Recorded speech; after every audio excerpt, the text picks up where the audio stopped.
Welcome to Eklavya स्नातक। और आज की इस वीडियो में हम सभी जो आपका सब्जेक्ट है हिंदी बी यानी कि हिंदी भाषा और साहित्य ख, ये आपका जी में आता है। न्यू एजुकेशन पॉलिसी के तहत सेमेस्टर 1 और सेमेस्टर 2 दोनों स्टूडेंट्स के लिए वीडियो काफी ज्यादा हेल्पफुल होगी और एग्जाम में यही क्वेश्चंस आने के चांसेस हैं। बीए प्रोग्राम से मैं ये करवा रहा हूँ। तो आइए वीडियो को स्टार्ट करते हैं। आप सभी से छोटी सी रिक्वेस्ट है कि आप प्लीज इंस्टाग्राम पे मुझे फॉलो कर लें। मेरा यूजर नेम आप सभी के सामने लिखा हुआ है। कोई भी अगर आपकी क्वेरी हो तो आप आगे मुझसे पूछ सकते हैं। और अगर आपको पीडीएफ डाउनलोड करनी है तो आप हमारे टेलीग्राम चैनल एकलव्य स्नातक 1 को ज्वाइन करके वहां पे पीडीएफ जो है डाउनलोड कर सकते हैं। तो सिलेबस की बात करें तो डीयू का जो आपका सिलेबस है एसओएल का और रेगुलर का, वो आपके सामने लिखा हुआ है। ठीक है, यही आपका सिलेबस है जो लेटेस्ट अपडेटेड वाला है। पुराना सिलेबस मत पढ़ना, पुरानी कोई वीडियोस मत देखना। ये लेटेस्ट वीडियो है जो आपके लिए बनाई जा रही है न्यू एजुकेशन पॉलिसी वाले बैच के लिए। तो इसके बाद पहला क्वेश्चन है हमारा, कबीर का साहित्यिक परिचय दीजिए। कबीर जी ने देखो आज तक कोई किताबें नहीं पढ़ी थी, कोई उन्होंने पोथियां नहीं पढ़ी थी। जो भी था उन्होंने सब अपनी वाणियों में कहा। उनके जो शिष्य होते थे उन्होंने उसका संग्रह किया और उन संग्रह को ही कबीर वाणी के रूप में संपादन का काम करके उसको प्रिंट करवाया या उसको लिखा हाथों से। और ऐसा माना जाता है कि एक तो राजस्थानी परंपरा है, इसमें दादूपंथी आते हैं, निरंजनी शाखाएं आती हैं। आचार्य श्याम सुंदर दास जी द्वारा कबीर ग्रंथावली को इसमें संपादित किया गया। फिर एक श्री गुरु ग्रंथ साहिब जी, सिखों का बहुत पवित्र ग्रंथ है, आदि ग्रंथ। उसके अंदर कबीर जी के पद शामिल किए गए। बीजक की परंपरा, तो कबीर पंथियों की इस परंपरा में बीजक अत्यंत मान्य और परम पूज्य माना जाता है। बीजक कबीर ने सब मिलाकर कितना कहा यह कहना कठिन है कि भाई कबीर जी ने कितना कुछ ज्ञान दिया। कबीर पंथ वालों के अनुसार कबीर ने 6,84,000 शब्दों की रचना करी है। डॉक्टर पारसनाथ तिवारी के अनुसार 744 साखियां, 200 पद, 21 रमैनियां कबीर की हैं। लेकिन कई बार इस पे डिबेट भी होती है। रचना के परिमाण के विषय में विवाद भले ही हो परंतु उनके महत्व को सभी ने स्वीकार किया। भाई हाँ, लिखा तो है, इंपॉर्टेंस भी है उनकी। साखी पद और रमैनी। साखी का मतलब है, साखी शब्द साक्षी का अपभ्रंश रूप है। ठीक है, साक्षी। इस रूप में यह शब्द उस ज्ञान उस अनुभूति का द्योतक है जिसे कवि ने अपनी बुद्धि से नहीं वरन अपने अंतःकरण से साक्षात्कृत किया है। तो साखी प्रतिभा प्रत्यक्ष ज्ञान और अनुभूति का द्योतक है, जो कि एक बहुत नॉलेज वाले का ये साखियां उस ज्ञान की साक्षी भी हैं और उसका साक्षात्कार कराने वाले भी हैं। साखी शब्द में शिक्षा और सीख या उपदेश का अर्थ भी माना जाता है कि जिससे आपको कुछ सीखने को मिले, उसे हम साखी कहते हैं। कबीर ने साखियों की रचना भवसागर में डूबते लोगों को आध्यात्मिक ज्ञान का साक्षात्कार कराने के लिए ही की थी। और काव्य को प्रभावशाली बनाने वाले कुछ अलंकार भी कबीर के काव्य में देखने को मिले। उनके काव्य में सांग रूपक का प्रयोग अधिक मिलता है। इसके अलावा अनियोक्ति उदाहरण दृष्टांत उपमा विरोधाभास विभावना आदि अलंकार भी मिलते हैं। ये अलंकार काव्य की शोभा को बढ़ाने के लिए चेष्टा पूर्वक नहीं लाए गए बल्कि वाणी के सहज प्रवाह में अपने आप आ गए। यानी कि कोई ऐसा उनका प्लान नहीं था अलंकार यूज करने का, बट वो आ गए नेचुरली। कबीर दास ने काव्य रचना पांडित्य प्रदर्शन की भावना से नहीं की अपितु जन सामान्य की भाषा, यानी कि उन्होंने जो भी ज्ञान दिया वो जनता की आम भाषा में दिया ताकि लोग समझ सके। अपने सिद्धांतों के प्रचार और सत्संग के लिए कबीर विभिन्न स्थानों में घूमते फिरते थे और उनकी भाषा में भोजपुरी ब्रज अवधी खड़ी बोली राजस्थानी का मिश्रण मिलता है, इसलिए उनकी भाषा को सदुपड़ी कहा जाता है। कोई एक भाषा नहीं है इनकी, ये कई भाषाओं का मिक्सअप माना जाता है। कबीर पढ़े लिखे नहीं थे, उन्होंने स्वयं कहा है कि विद्या ना पढ़ो बाध ही जानो, परंतु उनके काव्य में जो नॉलेज है, जो ज्ञान है, वो आज के टाइम में भी किसी के पास नहीं। फिर आपकी व्याख्या आ सकती है, वो है कृपा सिंधु से लेकर लई पार। ये एक काव्यांश है। तो ये केवट प्रसंग से लिया गया है। और केवट राम से उनके पद प्रक्षालन की विनय करता है और उसकी विनय को स्वीकार करते हुए राम कहते हैं, देखो, केवट की बात सुनकर कृपा के सागर राम मुस्कुराते हुए बोलते हैं, हे केवट, तुम वही करो जिससे तुम्हारी नाव ना जाए। शीघ्र से पानी लाकर तुम पैर धो लो और हमें गंगा के पार उतार दो। तो कवि कहते हैं कि जिस राम का एक बारी नाम जपने से लोग संसार सागर के पार हो जाते हैं, वही राम कृपा करके केवट से गंगा पार उतारने की विनती कर रहे हैं। समझ रहे हो आप? राम के पैरों के नख देखकर देव नदी गंगा प्रसन्न हो गई और केवट राम की आज्ञा पाकर पानी का जो एक मतलब लकड़ी का बर्तन होता है वो भर के लाता है और बहुत खुश होकर राम के चरण जो है मतलब वो मतलब धोने लगते हैं। ये दृश्य देखकर सभी देवता गण प्रसन्न होते हैं और कहते हैं कि इस केवट के समान पुण्य आत्मा और कोई नहीं है जिसे राम के चरण कमल धोने का अवसर मिला है, भगवान श्री राम।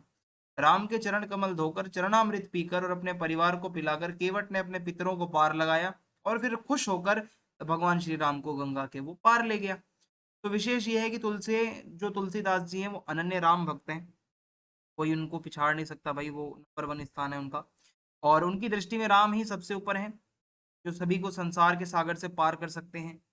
और इन पंक्तियों में केवट के माध्यम से तुलसी ने अपनी अनन्य राम भक्ति को भी दिखाया है। एक और काव्यांश है, कुछ काम करो से लेकर करो मन को। तो ये मैथिली शरण गुप्त द्वारा रचित नर हो ना निराश करो मन को कविता से लाइनें ली गई हैं। इस कवि इसमें कवि अपने जीवन की निराशाओं को त्याग कर कोई सार्थक कार्य करने के लिए प्रेरित कर रहा है कि भाई कुछ काम करो, दास मत बैठो। तो ऐसे में मनुष्य को कोई ना कोई सार्थक काम जरूर करना चाहिए ताकि संसार में उसको इज्जत मिले। व्याख्या ये है कि मैथिली शरण गुप्त जी कहते हैं कि हे संसार के मनुष्यों, जब तुमने मानव के रूप में इस दुर्लभ जन्म को पाया है तो उसे व्यर्थ मत गवाओ। इंसानों की जोनी मिली है आपको तो बल्कि कुछ अच्छे कर्म करो जिससे संसार में तुम्हारी ख्याति फैले, लोग तुम्हें जाने, लोग तुम्हारे अच्छे कर्मों के लिए तुम्हें याद रखें। तो तुम्हारा जन्म किस लिए हुआ है भाई, इसका सही ज्ञान तुम्हें होना चाहिए। आपका उद्देश्य क्या है, ताकि तुम्हारा मनुष्य जीवन व्यर्थ ना हो। तुम अपने शरीर को इस प्रकार सामर्थ्यवान बनाओ कि तुम्हारी जो इच्छाएं हैं, जो डिजायर्स हैं, आकांक्षाएं हैं, वो पूरी करो और दूसरों को भी फायदा मिले। तो तुम्हें जीवन को सार्थक बनाने के लिए काम करते रहना चाहिए।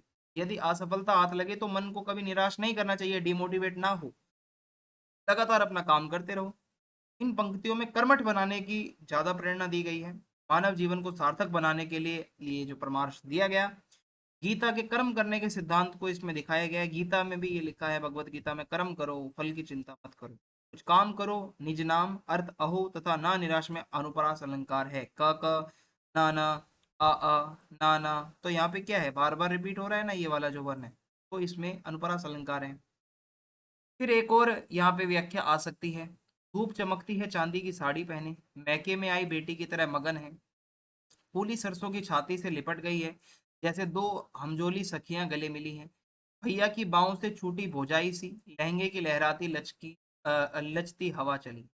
तो धूप कविता जो है केदारनाथ अग्रवाल द्वारा रचित है और ये उनके संकलन फूल नहीं रंग बोलते हैं में लिखी हुई है। इस कविता में गांव में धूप निकलने के बाद का वातावरण दिखाया गया है, धूप का मानवीकरण करके दिखाया गया है।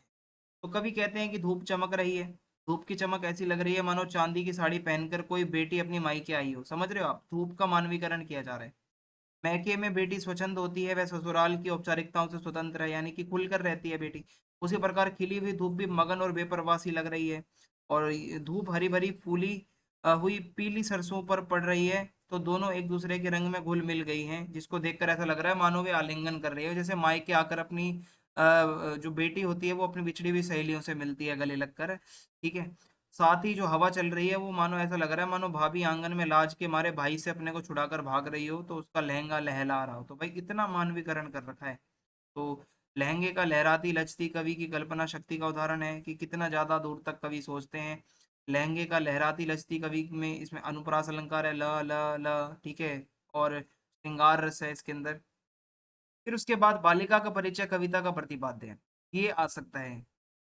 बालिका का परिचय जो है इसका प्रतिपाद्य सुभद्रा कुमारी चौहान जी की रचना है ये। तो वो राष्ट्र प्रेम, पारिवारिक जीवन, वात्सल्य भाव की सुंदर अभिव्यक्ति वो करती हैं। बालिका का परिचय एक बहुत सुंदर कविता है। इसमें कवित्री ने माँ की ममता को दिखाया है, जो बालक बालिका में कोई भेद नहीं रखती और बालिका के प्रति माँ जो प्यार करती है, जो भावनाएं होती हैं, बहुत अच्छे से इसमें देखा जा सकता है। माँ के जीवन की ज्योति, पुत्री सुख संपदा सब कुछ है। वह उसके सूने जीवन को सरस बनाने वाली तथा बीते हुए बचपन का पुनः स्मरण कराने वाली है। एक माँ अपनी बेटी को देखकर ही अपना बचपन याद करती है। यह मंदिर मस्जिद काबा काशी सब कुछ है। वही माँ के लिए जब तब पूजा पाठ और घटघटवासी भगवान है, अर्थात माँ के लिए उसकी बच्ची ही सबसे ऊपर है। उसका परिचय देना बहुत कठिन है, उसे तो एकमात्र वही समझ सकता है जिसके पास माता का दिल हो। तो उस प्रकार यह कविता संतान के प्रति माँ का जो प्यार होता है वो दिखा। तोड़ती पत्थर कविता का प्रतिपाद्य लिखें। तो इसमें क्या है, तोड़ती पत्थर एक क्रांतिकारी कवि सूर्यकांत त्रिपाठी निराला जी की है, एक कविता निराला जी की। इसमें क्या है कि ये विविधता भाव भाषा के स्तर पर भी है। ठीक है, उनके साहित्य में बहुत विविधता है। तो इसमें संकलित कविताएं इस तथ्य को प्रमाणित भी करती हैं। तोड़ती पत्थर कविता जो है वो डॉक्टर रामविलास शर्मा द्वारा संपादित पुस्तक राग विराग से ली गई है और राग विराग नाम मतवाला पत्रिका के मोटो से लिया गया, जिसे निराला जी ने स्वयं खुद ही लिखा था।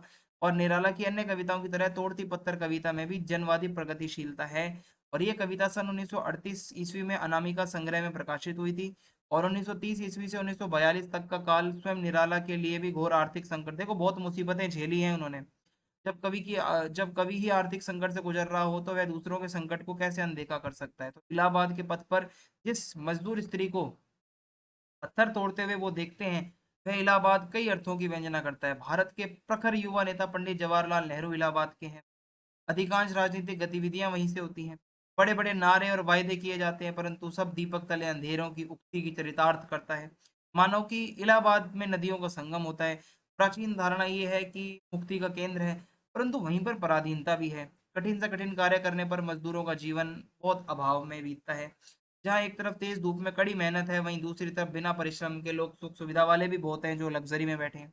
वे मजदूर स्त्री अपने कर्म के प्रति समर्पित होकर भारी हथौड़े से पत्थर तोड़ रही है, जो कि उसके अभावों से भरे जीवन पर प्रहार है, जिसे वह तोड़ना चाहती है।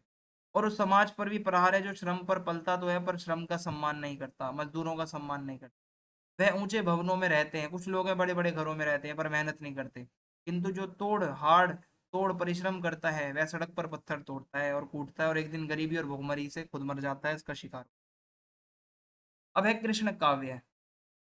देखो कृष्ण काव्य में क्या होता है, भगवान श्री कृष्ण की, ये क्वेश्चन आ सकता है शॉर्ट नोट्स में। भगवान श्री कृष्ण की लीलाओं का वर्णन किया जाता है। ठीक है, उनकी बाल लीला, उनकी राधा जी के साथ लीला। ठीक है, और हर तरीके की जो गोपियों के साथ लीला, सखाओं सखियों के साथ लीला, ये देखने को मिलता है लीला गान हमें। बाल मनोविज्ञान का अद्भुत चित्रण, तो कृष्ण भक्ति काव्य में हमें जो भगवान श्री कृष्ण के बचपन का रूप है, बाल जो उनकी चेतना है, बाल जो मनोविज्ञान है वो देखने को मिलता है, किस तरीके से वो बातें करते हैं और जो किस तरीके की मानसिक अवस्था है। फिर अद्वितीय वात्सल्य चित्रण, तो कृष्ण के बाल वर्णन में वात्सल्य वर्णन का बहुत अच्छा स्थान है। वात्सल्य बार बार देखने को मिलेगा आपको। सूरदास जी जो हैं वो वात्सल्य, मतलब वात्सल्य रस का सम्राट कहा जाता है उनको। और रामचंद्र शुक्ल जी ने कहा है कि सूरदास बंद आंखों से वात्सल्य रस का कोना कोना झांक कर आ गए हैं। यानी कि जो माँ और बच्चे का प्यार है वो बहुत अच्छे से देखने को मिलता है। सामाजिक और सांस्कृतिक जीवन की अभिव्यक्ति, कृष्ण भक्ति काव्य में क्या होता है, कृष्ण की लीला का वर्णन होता है, परंतु उनके समय के उस टाइम का जो समाज था, संस्कृति थी, वो कैसी थी, ये सब देखने को मिलता है। सूरदास ने अपने भ्रमर गीत में अलखवादियों, निर्गुण संतों का, अद्वैतवादियों की अच्छी खबर ली है। साथ ही साथ उन्होंने समाज में जो रूढ़ियां थी, कुरीतियां थी, वो भी दिखाई हैं। भक्ति भावना, सूरदास श्री कृष्ण के बहुत अनन्य भक्त थे, और उनके ही सिद्धांतों के आधार पर वो कृष्ण भगवान को अपना आराध्य स्वीकार करते हैं और अपनी लीलाओं को उनको लिख कर गाते हैं। उनकी भक्ति सगुण भक्ति है, मूर्ति रूप में पूजते हैं। और प्रेम भक्ति के साथ दास का रूप, सखे रूप, माधुर्य वात्सल्य भाव भी हमें देखने को मिलता है। श्रृंगार वर्णन, कृष्ण भक्ति कवि भक्ति रस के कवि थे। ओके, और उनके काव्य में श्रृंगार रस का बहुत अच्छे से चित्रण हुआ। सबसे पहले तो स्वयं भगवान कृष्ण का चरित्र ही श्रृंगार से प्रधान है भाई, इतने वो सुंदर हैं। और संयोग वियोग सब कुछ देखने को मिलता है कृष्ण काव्य जब हम पढ़ते हैं। प्रकृति का चित्रण बहुत अच्छे से होता है, वन वृंदावन की नदियां, पर्वत, झरने, कुंज, गलियां, सब कुछ हमें देखने को मिलता है। प्राकृतिक चीजों को भी यहाँ पे, जो गोकुल की जो मतलब नेचर है, जो प्रकृति है। हिंदी भाषा का विकास, इस पे भी क्वेश्चन आता है, तो आप प्लीज डिस्क्रिप्शन को चेक कर लें।